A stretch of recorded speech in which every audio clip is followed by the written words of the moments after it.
चलो दोस्त, आज हम लोग सीखेंगे properties of division of integers. देखिए, इससे पहले जो है हम लोगों ने बहुत ऐसे सीखा है कि इंटीजर को डिवाइड कैसे करते हैं।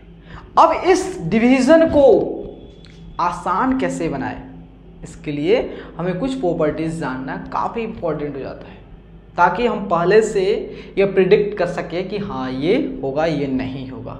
ठीक है, तो पहला प्रॉपर्टीज है कि क्या अगर हम इंटीजर को इंटीजर से डिवाइड करते हैं तो क्या हमेशा इंटीजर आएगा। क्या मैंने बोला कि अगर इंटीजर को इंटीजर से ही डिवाइड करते हैं तो क्या हमेशा इंटीजर आएगा। तो इस प्रॉपर्टीज का नाम है क्लोजर प्रॉपर्टी। तो पहला प्रॉपर्टी है क्लोजर प्रॉपर्टी। ठीक है, क्या इंटीजर को इंटीजर से डिवाइड करेंगे तो क्या इंटीजर आएगा। ये फर्स्ट प्रॉपर्टीज है कि क्या इंटीजर को इंटीजर से डिवाइड करेंगे तो इंटीजर आएगा। चलिए देख लेते हैं। तो अगर मान लीजिए सपोज डेट एक हमारा 8 इंटीजर है, दूसरा 4 है। अगर 8 को 4 से डिवाइड करते हैं तो डेफिनेटली 2 क्या है भाई, अरे भाई इंटीजर है। क्या है, इंटीजर। इसका मतलब है भाई क्लोजर जो प्रॉपर्टी है वो हमारा डिवीजन के लिए वैलिड है। मतलब आप समझ गए कि इंटीजर को इंटीजर डिवाइड करेंगे तो इंटीजर मिलेगा। नहीं, आप गलत हो, हमेशा नहीं मिलेगा। यहां पे देखिए, जैसे मान लेते हैं हमारा जो है यहाँ पे 16 है और एक 6 है, और इस 16 को जो है अगर हम 6 से भाग करें तो क्या आ गया 16/6। अगर इस दोनों को जो है इसको भी जो है हम 2 से करें 3 और इसको 2 से भाग करें तो 8। अब तो कोई भी ऐसा कोई भी सेम संख्या नहीं है जो दोनों को भाग कर सके। इसका मतलब 8/3 और 8/3 जो है ये हमारा इंटीजर नहीं है, इंटीजर नहीं है। इसका मतलब है कि अगर हम इंटीजर को इंटीजर से डिवाइड करते हैं तो इंटीजर आ सकता है लेकिन हमेशा नहीं। तो पहला प्रॉपर्टी जो क्लोजर प्रॉपर्टी है ये डिवीजन के लिए वैलिड नहीं होता है। और इस प्रॉपर्टी से आप सीख गए कि इंटीजर को इंटीजर से डिवाइड करेंगे तो हमेशा इंटीजर नहीं आएगा। भाई इंटीजर आ सकता है लेकिन हमेशा नहीं आएगा। चलिए, अब है दूसरा प्रॉपर्टी सीखेंगे हम लोग कि अगर हमारे पास 2 इंटीजर, जैसे हम लोग एडिशन केस में पढ़ते थे कि अगर हमारे पास 2 इंटीजर होता था और उस 2 इंटीजर को ऐड करना होता था तो हम क्या करते थे, किसी को किसी में ऐड कर देते थे, जिस हमारा जो फाइनल आंसर जो आता था, जो सम आता था, हमेशा सेम आता था। तो क्या जो है अगर हम अपन के पास 2 इंटीजर है, अपन के पास 2 इंटीजर है तो क्या हम किसी को किसी के साथ डिवाइड कर सकते हैं। चलो देख लेते हैं। तो अपन का सेकेंड प्रॉपर्टी है ये कॉम्यूटेटिव प्रॉपर्टी। कॉम्यूटेटिव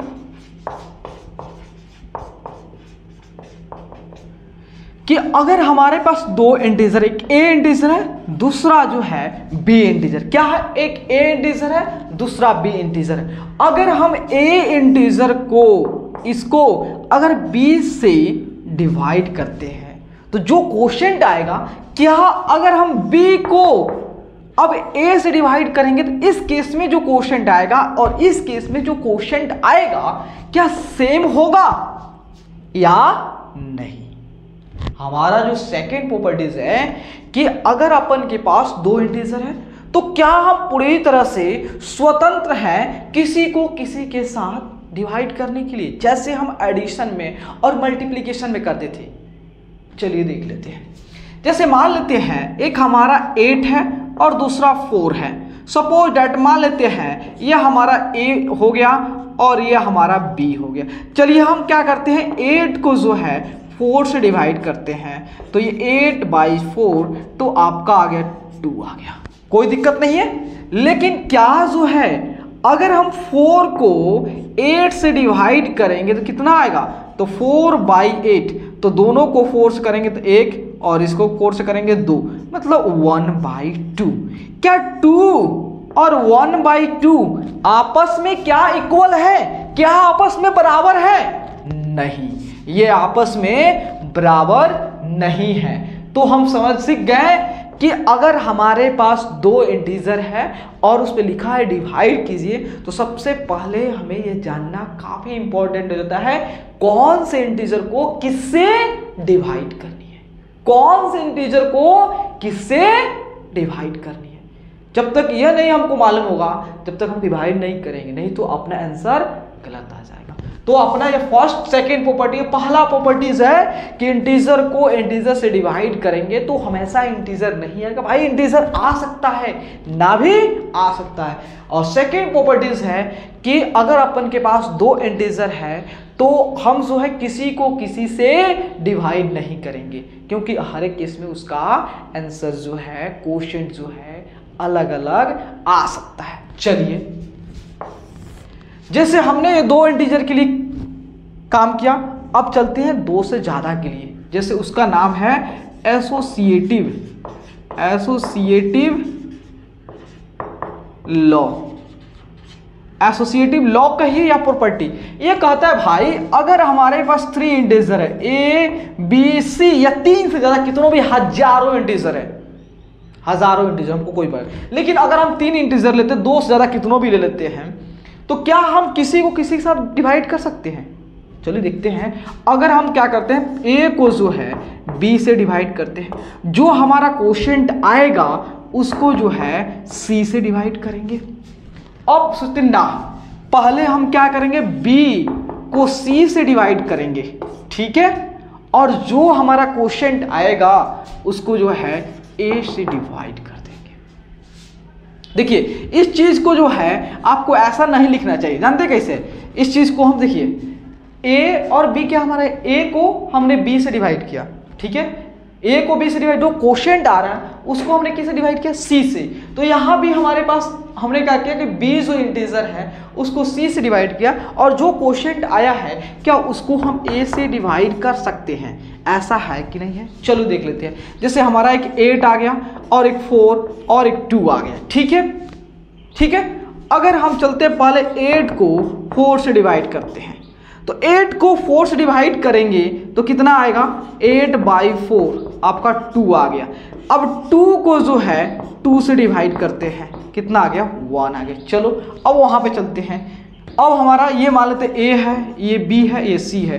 अब करते हैं 4 को 2 से डिवाइड, क्या आ गया, 2 आ गया। अब 2 जो आया हमारा, इस 2 को जो है किससे डिवाइड करते हैं, 8 से डिवाइड करते हैं। 2/8, 2 से कैसे 1 और 2 से ये 4, 1/4। क्या 2 और 1/4 आपस में इक्वल है? नहीं रे बाबा, इक्वल नहीं है। इसका मतलब जो है हम समझ गए कि अगर अपन के पास इंटीजर है तो हम किसी को किसी के साथ डिवाइड नहीं कर सकते हैं। और ये भी समझ गए अगर इंटीजर में से इंटीजर को इंटीजर से डिवाइड करेंगे तो इंटीजर नहीं आएगा, ठीक है। तो चलिए अब नेक्स्ट प्रॉपर्टी देखते हैं कि मान लेते हैं ए जो है हमारा क्या है, इंटीजर है, क्या है, इंटीजर है, और ये ए जो है 0 नहीं है। ए क्या हमारा इंटीजर है और ये जो है 0 नहीं है। तो क्या जो है कि अगर हम इस ए को ए से ही डिवाइड करेंगे, ए को ए से ही डिवाइड करेंगे, खुद इसी से डिवाइड करेंगे, तो हमें क्या मिलेगा, 1 मिलेगा। तो इसका मतलब हो गया भाई अगर हम दुनिया का कोई भी इंटीजर ले ले, कोई भी इंटीजर ले ले अगर, लेकिन कोई भी इंटीजर नहीं, आपका ए 0 नहीं, मतलब ए जो है आप कह सकते हो आपका नन 0 होना चाहिए, ये समझिएगा, ए नन 0। अगर कोई भी एक नन 0 इंटीजर है, अगर उसको जो उसी से डिवाइड करोगे हमेशा क्वोशिएंट 1 आएगा। इसका मतलब जैसे 4 है, इस 4 को अगर हम 4 से डिवाइड करेंगे तो 1 आएगा। -6 है, -6 को -6 से ही डिवाइड करेंगे तो 1 आ जाएगा, ठीक है। अगर जो है 32 है, 32 को -32 से डिवाइड करेंगे 1 आएगा। इसका मतलब अब आगे से हमें ये प्रॉब्लम नहीं होना चाहिए कि अगर कोई भी नॉन जीरो इंटीजर है और उस नॉन जीरो इंटीजर को हम किससे डिवाइड कर रहे हैं, उसी इंटीजर डिवाइड कर रहे हैं, तो उसका क्वोशिएंट जो होता है 1 के अलावा कोई और आ सकता, हमेशा एक ही आएगा। तो बात रह गई भाई ए जो है, हम क्यों नहीं इंटीजर ले रहे हैं, नॉन जीरो इंटीजर क्यों ले रहे हैं भाई? इसलिए ले रहे हैं कि अगर सपोज मान लेते हैं कि अगर ए हमारा इंटीजर होता, ठीक है, अगर ए हमारा इंटीजर होता, अगर इस ए को ए से डिवाइड करते तो क्या हमेशा ये रूल जो है वैलिड होता कि नहीं? जैसे देख लेते हैं, जैसे हमारा 0 भी क्या है, इंटीजर है, अगर इस 0 को 0 से डिवाइड करें तो क्या 1 आएगा? नहीं आएगा, क्योंकि हम जानते हैं इसको इस फॉर्म में लिख सकते हैं। तो हम जानते हैं किसी भी फ्रैक्शन का या किसी भी रेशनल नंबर का डिनोमिनेटर जो होता है 0 नहीं होता है। इसका मतलब इसलिए हम लोगों ने कह दिया है कि हमारा ए जो है वह क्या होनी चाहिए, नॉन जीरो इंटीजर। तो एक बात ध्यान सुनिएगा कि अगर आप कोई भी नॉन जीरो इंटीजर को उसी इंटीजर से डिवाइड करोगे तो हमेशा आपका क्वोशिएंट जो है 1 आएगा। अब सेकंड जो है कि हमारा कोई भी ए जो है, यहाँ देखिए ए क्या है हमारा, अब इंटीजर ले लीजिए, ए हमारा क्या है, इंटीजर ले लीजिए, ठीक है। अगर इस इंटीजर को आप 1 से डिवाइड करोगे हमेशा वही आ जाए, वह 0 हो तो 0 को 1 से डिवाइड करो 0 ही आ जाएगा, -4 को 1 से डिवाइड करोगे तो -4 आ जाएगा, 6 को 1 से डिवाइड करोगे तो 6 से ही आ जाएगा। मतलब जो है, अब यहाँ देखिए हमने ये लिखा था यहाँ पे ए नॉन जीरो इंटीजर है, लेकिन ये यहाँ पे इंटीजर है। तो आप कोई भी इंटीजर लो, अगर उस इंटीजर को अगर आप 1 से डिवाइड करते हो तो हमेशा जो है आपको वही इंटीजर मिल जाएगा। तो ये चलिए देखिए हमारा ए क्या है, ये हमारा ए जो है नॉन जीरो इंटीजर है, ठीक है। तो यहाँ समझिएगा, अगर हम ए को 0 को, इस 0 को जो है किसी भी नॉन जीरो इंटीजर से, किसी भी नॉन जीरो इंटीजर से डिवाइड करेंगे, देखो ये हमारा इंटीजर नहीं लिया, क्यों? क्योंकि नॉट डिफाइंड होता। तो हम किसी भी, देखिए हमारा जो है 0 को, समझिएगा 0 को जो है आप किसी भी नॉन जीरो इंटीजर से डिवाइड करिए। हमने क्या बोला कि 0 को किसी भी नॉन जीरो इंटीजर से डिवाइड करेंगे तो हमेशा जो है आपको 0 मिल जाएगा। जैसे 0 को -4 से डिवाइड करोगे तो 0 मिलेगा, 0 को 6 से डिवाइड करोगे तो 0 मिलेगा। तो क्या अगर हम जो है किसी भी इंटीजर को जो है अगर हम 0 से डिवाइड करें तो हमें क्या ये सारे जो वही नंबर मिल, नहीं, क्यों? क्योंकि जो है हम 4 को 0 से डिवाइड करेंगे तो ये नॉट डिफाइंड, -6 को 0 से डिवाइड करेंगे तो नॉट डिफाइंड। तो देखिए यहाँ पे 0 को आप कोई भी नॉन जीरो इंटीजर से डिवाइड करोगे, 0 को कोई भी नॉन जीरो इंटीजर से डिवाइड करोगे तो हमेशा 0 आएगा। लेकिन आप कोई भी नॉन जीरो इंटीजर लेते हो और उस नॉन जीरो इंटीजर मत लो, सिंपली क्या लो, यहाँ पे ए जो है हमारा क्या हो गया, इंटीजर ही ले लो। ए इंटीजर, किसी भी इंटीजर को अगर आप 0 से डिवाइड करोगे तो हमेशा जो है वह उसका रिजल्ट जो है मीनिंगलेस आएगा, उसका कोई अर्थ नहीं